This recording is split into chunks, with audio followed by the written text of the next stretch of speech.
I'm Anne.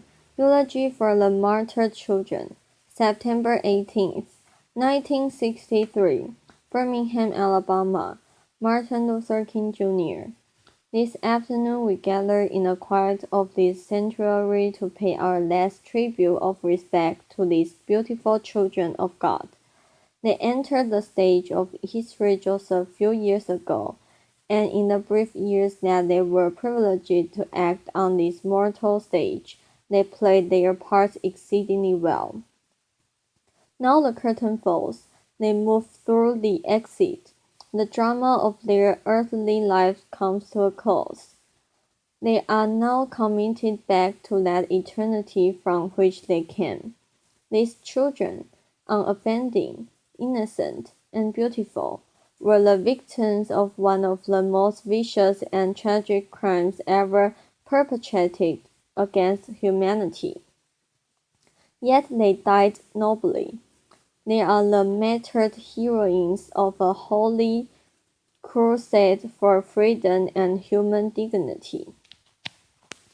And so this afternoon, in a real sense, they have something to say to each of us in their death. They have something to say to every minister of the gospel who has remained silent behind the safe security of stained glass windows. They have something to say to every politician who has fed his constituents with the stale bread of hatred and the spoiled meat of racism. They have something to say to a federal government that has compromised with the undemocratic practices of Southern Dixiecrats and the blatant hypocrisy of right-wing Northern Republicans. They have something to say to every Negro who has passively accepted the evil system of segregation and who has stood on the sidelines in a mighty struggle for justice. They say to each of us, black and white alike, that we must substitute courage for caution. They say to us that we must be concerned not merely about who murdered them, but about the system, the way of life, the philosophy which produced the murderers. Their death says to us that we must work passionately and unrelentingly for the realization of the American dream. And so, my friends, they did not die in vain. God still has a way of bringing good out of evil, and history has proven over and over again that unmerited suffering is redemptive. The innocent blood of these little girls may well serve as a redemptive force that will bring new light to this dark city. The Holy Scripture says, "A little child shall lead them." The death of these little children may lead our whole Southland from the low road of man's inhumanity to man to the high road of peace and brotherhood. These tragic deaths may lead our nation to substitute an aristocracy of character for an aristocracy of color. The spilled blood of these innocent girls may cause the whole citizenry of Birmingham to transform the negative extremes of a dark past into the positive extremes of a bright future. Indeed, this tragic event may cause the white South to come to terms with its conscience. And so I stand here to say this afternoon to all assembled here that in spite of the darkness of this hour, we must not despair. We must not become bitter, nor must we harbor the desire to retaliate with violence. No, we must not lose faith in our white brothers.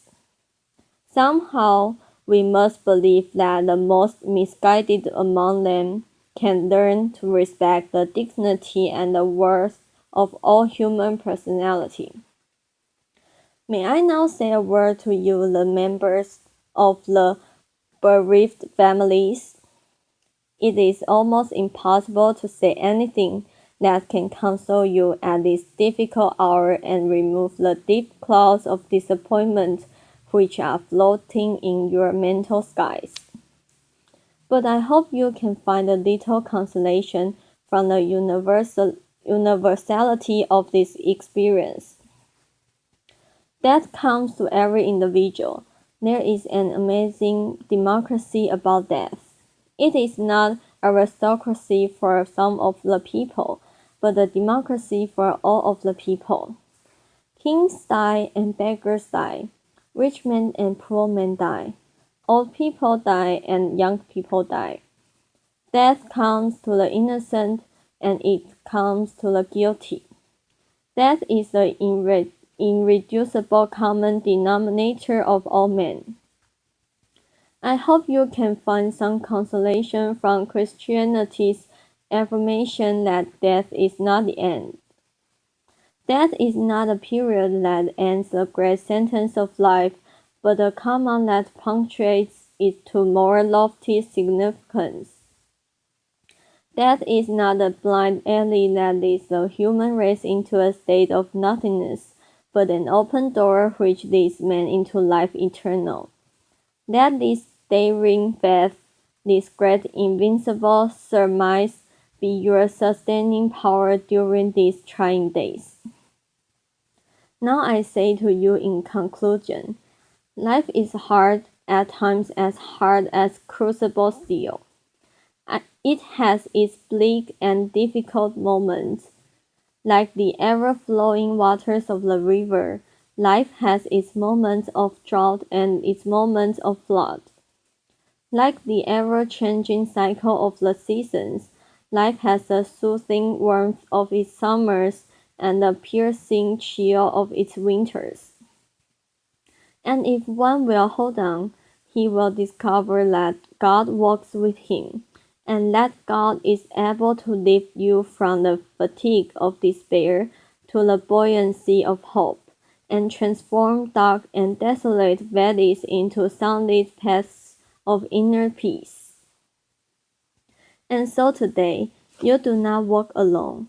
You gave to this world wonderful children. They didn't live long lives, but they lived meaningful lives.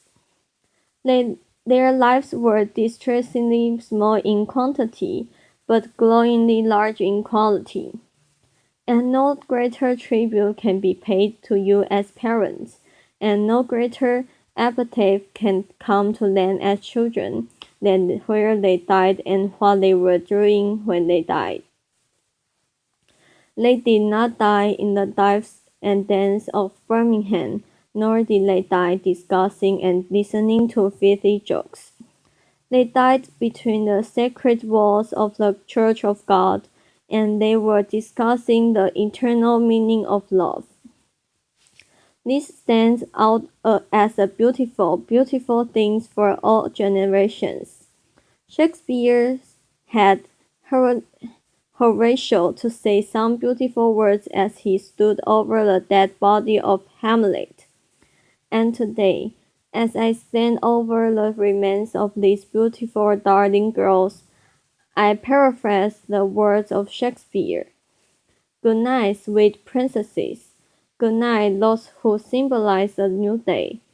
And may the flight of angels take thee to thy eternal rest. God bless you.